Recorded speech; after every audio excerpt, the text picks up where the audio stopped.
Welcome to my Python tutorial series. In these videos, I will walk you through step by step how I would go about writing a console-based Hangman game. Along the way, I will include in-depth videos on specific topics such as built-in types, object-oriented design, and list comprehension. These videos will be separate so that if you are already familiar with these concepts, you can simply continue with the Hangman tutorial. The links to these videos will be included in the description, along with the link to the GitHub repository that is hosting the code that we're going to write. The target audience for this series is beginner to intermediate. If you're the former, you will probably want to watch most of the in-depth videos. If you're the latter, hopefully you find something in this series worth your time.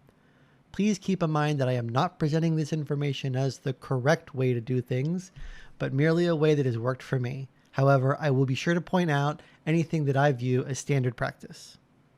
Let's get going.